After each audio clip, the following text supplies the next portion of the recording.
சத்தியவசன தொலைக்காட்சி நிகழ்ச்சியினூடாக எங்களுடன் இணைந்திருக்கிற உங்கள் யாவருக்கும் எங்கள் சார்பான அன்பான வாழ்த்துக்கள். பிரியமானவர்களே, இந்த நாட்களிலும் பலவிதமான பிரச்சனைகள், தொல்லைகள், பலவிதமான சூழ்நிலைகளுக்கு நாங்கள் முகம் கொடுக்கிறவர்களாக இருக்கின்றோம். விசேஷமாக இந்த நாட்களிலே நாங்கள் பார்க்கிறோம் குடும்பங்களிலே பலவிதமான சிக்கல்களை கடந்து போகிற நாட்களுக்குள் நாங்கள் வந்துவிட்டோம். யாரை பார்த்தாலும் குடும்பங்களிலே விவாகரத்து, பிள்ளைகளினுடைய பிரச்சனை, குடும்பங்களிலே பலவிதமான தொல்லைகள் மத்தியிலே கடந்து போகிற ஒரு காலகட்டத்துக்குள் நாங்கள் வந்திருக்கிறோம். அன்பானவர்களே, இந்த காலையில் குடும்பம் தேவனுடைய பார்வையில் மிகவும் விசேஷித்தமானதாக இருக்கிறது. இந்த உலக வழக்கில் சொல்லுவார்கள், குடும்பம் என்று சொன்னால் ஒரு பல்கலைக்கழகத்தை எடுத்துக்கொள்ளும் பொழுது பல கலைகளை கற்பதற்காக பலவிதமான மாணவர்கள், திறமைசாலிகள் ஒரு பல்கலைக்கழகத்துக்குள் நுழைவார்கள். அப்படித்தான் குடும்பமும் ஒரு குடும்பத்தை எடுத்துக்கொள்ளும் பொழுது நாங்கள் பலர் வாழுகின்ற கூடியிருக்கின்ற ஒரு உறைவிடமாய் இருக்கிறது.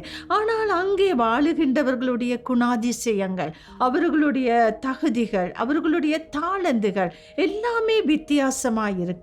எப்படி எதுவாய் இருந்தாலும் இந்த காலையில் ஆண்டவர் ஆரோக்கியமான குடும்பங்களை அழைத்து ஆண்டவருடைய உன்னதமான திட்டங்களை நிறைவேற்றும்படியாக ஆண்டவர் குடும்பங்களை தெரிவு செய்திருக்கிறார். பிரியமானவர்களே, இந்த காலையில் நாங்கள் பார்க்க பொழுது இன்று குடும்பங்களிலே தான் பலவிதமான பிரச்சனைகளுக்கு நாங்கள் முகம் கொடுக்கிறோம். இந்த உலகத்தை விட இன்று கிறிஸ்தவ குடும்பங்களுக்குள்ளாக பலவிதமான பிரச்சனைகள், பலவிதமான சிக்கல்கள் இங்கு ஏற்பட்டு இருக்கிறதை நாங்கள் காணக்கூடியதாக இருக்கின்றது. யாரை பார்த்தாலும் பிரச்சனை, யாரை பார்த்தாலும் பிரிவுகள், பிள்ளைகளுடைய சிக்கல்கள், தொல்லைகள் என்று பலவிதமான காரியங்களை நாங்கள் கேள்விப்படுகிறோம். இந்த குடும்பத்தை நாங்கள் எடுத்துக்கொள்ளும் பொழுது மிகவும் அதிர்ச்சியான தகவல் என்னவென்றால், நாங்கள் வேதாகமத்திலே வாசிக்கின்ற பொழுது பல தலைவர்களை கர்த்தர் தெரிவு செய்திருந்தார்.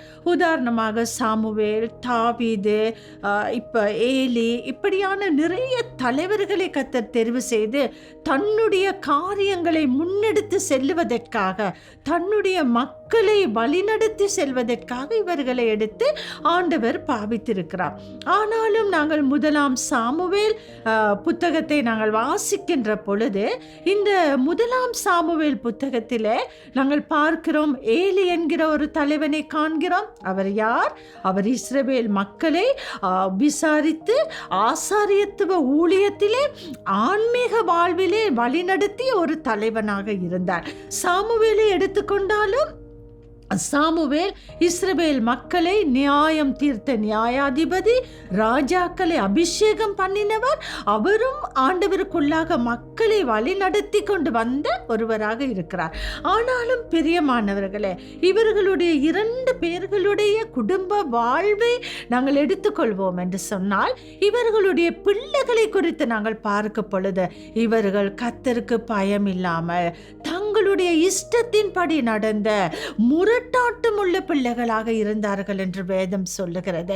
அந்த வேதாகமத்தை நாங்கள் வாசிக்கும் பொழுது இவர்களுடைய பிள்ளைகளுடைய வாழ்க்கைக்கும் இவர்களுக்கும் எந்த விதமான ஒரு சம்பந்தமே இல்லை என்று தான் சொல்லலாம். இன்றும் கூட நாங்கள் ஊழியத்திலே ஈடுபட்டிருக்கலாம், பல ஆன்மீக சேவைகளில் நாங்கள் ஈடுபட்டிருக்கலாம், நாங்கள் கிறிஸ்துவுக்குள்ளாக வாழுகிற முன்மாதிரியான குடும்பங்களாக இருக்கலாம். அன்று சாமுவேல் ஏலிக்கு மாத்திரமல்ல, இன்று பல குடும்பங்களிலே எங்களுக்கு கூட எங்களுடைய பிள்ளைகள் நிமித்தமாக, குடும்ப உறுப்பினர்களூடாக, எங்களுடைய பிள்ளைகளுக்கூடாக பலவிதமான சிக்கல்கள், பிரச்சனைகள், சவால்களுக்கு நாங்கள் முகம் கொடுக்கிறவர்களாக இருக்கிறோம். இப்படிப்பட்ட குடும்பங்களை அழைக்கின்ற கர்த்தர் நாங்கள் பலவீனமானவர்கள் என்று ஒரு நாளும் எங்களை கைவிட மாட்டார். நாங்கள் தகுதி இல்லாதவர்கள் என்று ஒரு நாளும் எங்களை விட்டு விலகி செல்ல மாட்டார். ஆண்டவருடைய வார்த்தையை நாங்கள் பார்க்கும் பொழுது ஒரு ஆரோக்கியமான குடும்பத்தை கட்டி எழுப்புவதற்கு கணவன், மனைவி, பிள்ளைகள் குடும்ப உறவுகளாக நாங்கள் என்ன செய்ய வேண்டும் என்று நாங்கள் பார்ப்போம். உபாகமம் 6ஆம் அதிகாரத்திலே நாங்கள் பார்ப்போம். 5வது வசனத்தை நாங்கள் வாசிக்க கேட்போம்.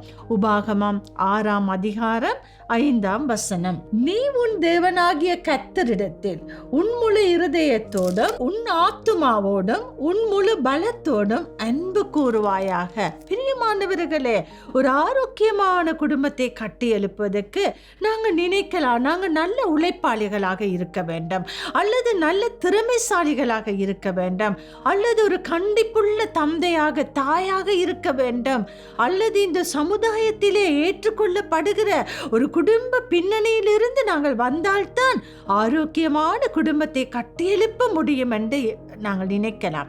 ஆனாலும் இந்த காலையில் நாங்கள் சமுதாயத்திலே எந்த நிலையிலே இருக்கிற மக்களாய் கூட இருக்கலாம், நாம் படித்தவர்களாயிருக்கலாம், படிக்காதவர்களாயிருக்கலாம், தகுதி உள்ளவர்களாயிருக்கலாம், தகுதி இல்லாதவர்களாக கூட இருக்கலாம். ஆனாலும் கர்த்தருடைய அழைப்பிலே, கர்த்தருடைய பார்வையில் ஒரு ஆரோக்கியமான குடும்பத்தை கட்டி எழுப்ப வேண்டும் என்றால் அந்த குடும்பம், அந்த குடும்ப தலைவன், அந்த குடும்ப தலைவி என்ன செய்ய வேண்டுமா? முதலாவது தன்னுடைய முழு இருதயத்தோடும் முழு பலத்தோடும் முழு ஆத்துமாவோடும் கர்த்தரில் அன்பு கூறுகிற பிள்ளைகளாக இருக்கும் பொழுது அந்த குடும்பம் ஆரோக்கியமான குடும்பமாக மாறுவதை ஒருவராலும் தவிர்க்கவே முடியாது. பிரியமானவர்களே, இன்று அநேகர் நாங்கள் ஆண்டவரை நேசிக்கிறோம் என்று சொல்லுகிறோம், நாங்கள் அநேகர் கர்த்தருடைய காரியங்களை செய்கிறோம் என்று சொல்லுகிறோம். எங்களுடைய அன்பை நாங்கள் எப்படி நாங்கள் ஆண்டவருக்கு காண்பிக்க முடியும்?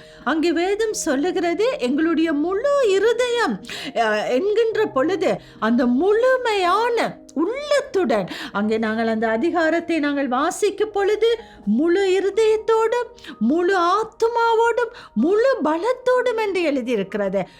முழுமையான ஆத்துமாவோடும் முழுமையான இருதயத்துடன் நாங்கள் என்ன செய்ய வேண்டும்? கர்த்தரை நாங்கள் உண்மையாக நேசிக்கிற பெற்றோராக நாங்கள் மாற வேண்டாம். நாங்கள் கர்த்தரை நேசிக்கும் பொழுது எங்களுடைய கவனம் வேறு பக்கம் எப்பொழுதுமே செல்ல முடியாது.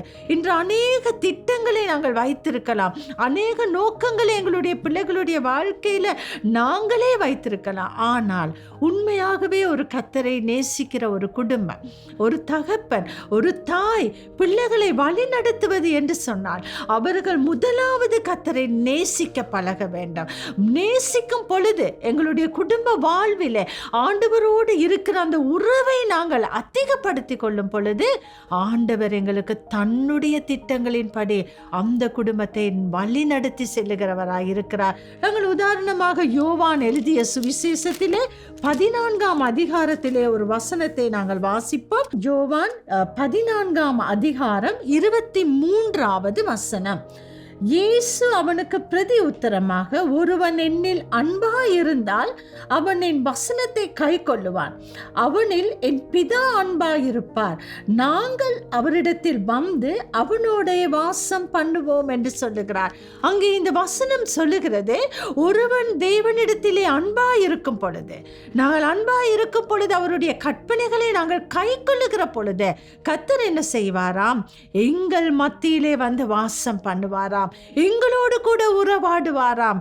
யோசித்து பாருங்கள், எங்கள் குடும்பங்களிலே, எங்கள் பிள்ளைகள் மத்தியிலே, எங்கள் உறவுகள் மத்தியிலே ஆண்டவர் வாசம் பண்ணுவார் என்று சொன்னால் அந்த குடும்பம் மிகவும் இன்பமான ஆசீர்வாதமான குடும்பமாக மாறும் என்பதிலே எந்த சந்தேகமும் இல்லை. ஆனபடினால் இந்த காலையில் குடும்ப தலைவர்கள், குடும்ப தலைவிகள் இந்த வார்த்தையை கேட்டுக்கொண்டிருக்கலாம், இந்த நிகழ்ச்சியை நீங்கள் பார்த்து கொண்டிருக்கலாம். எங்களுடைய குடும்பங்களிலே பலவிதமான சிக்கல்கள், இன்னல்கள், சவால்களுக்கு முகம் கொடுக்கிறவர்களாக இருக்கலாம். முதலாவது ஆரோக்கியமான குடும்ப வாழ்வை நாங்கள் கட்டி எழுப்ப வேண்டும் என்றால் ஆண்டவரை நாங்கள் நேசிக்க கற்றுக்கொள்ளுகிற மக்களாக நாங்கள் மாற வேண்டும். எங்களுடைய குடும்பம் காண வேண்டும். ஒரு கணவன் மனைவி கர்த்தரை நேசிப்பதை எங்களுடைய குடும்பம் காண வேண்டும், எங்களுடைய பிள்ளைகள் காண வேண்டும். இன்று குடும்பம் ஆரோக்கியமாக இருக்கும் பொழுது தான் சபை வளர்ச்சியை காண முடியும். இன்று சபையிலே வளர்ச்சி இருக்கும் பொழுது தான் தேசம் ஆசீர்வதிக்கப்பட போகிறது. இதற்கு முக்கிய காரணம் தனிப்பட்ட ஒரு குடும்பம். கர்த்தர் குடும்பத்தை அழைக்கிறார். ஆண்டவருடைய ஊழிய பாதைகளிலே அவர் தன்னுடைய குடும்பத்தோடு இணைந்து தான் இந்த சுவிசேஷ ஊழியத்தை இயேசுவானவர் முன்னெடுத்து சென்றார். அவர் பரலோகத்திலே இருந்து இறங்கி வந்த தேவகுமாரனாய் இருந்தார். ஆனாலும் வேதம் சொல்லுகிறது அவருடைய குடும்பம் மிகவும் எளிமையான ஒரு குடும்பமாய் இருந்தது. அந்த குடும்ப கோட்பாடு, கட்டுப்பாடுகள், அந்த குடும்ப தன்மைகளுக்குள்ளே இருந்து தான் அவர் தன்னுடைய ஊழியத்தின் ஆரம்ப நாட்களுக்குள்ளாக அவர் வெளியே வந்தார். பிரியமானவர்களே, இந்த காலையில ஆரோக்கியமான ஒரு குடும்ப வாழ்வை பெற்றுக்கொள்ள, ஆரோக்கியமான குடும்பத்தை நடத்த ஆண்டவருடைய கற்பனைகளை நாங்கள் கை கொண்டு அவரை நாங்கள் நேசிக்கும் பொழுது ஆண்டவர் எங்களை வழி நடத்தி எங்களை முன்னெடுத்து செல்லுகிற கர்த்தராய் இருக்கிறார்.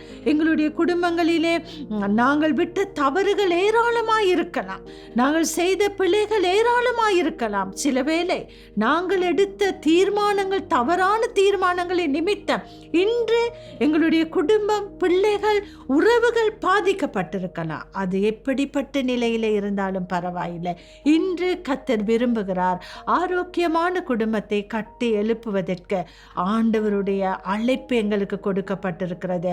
நாங்கள் மறக்கவே கூடாது. உபாகமம் 6ஆம் அதிகாரத்திலே 5ஆம் வசனம் மிகவும் இலகுவான ஒரு காரியம். முழு இருதயத்தோடும், முழு ஆத்துமாவோடும், முழு பலத்தோடும் தேவனாகிய கர்த்தரை நாங்கள் நேசிக்க வேண்டும்.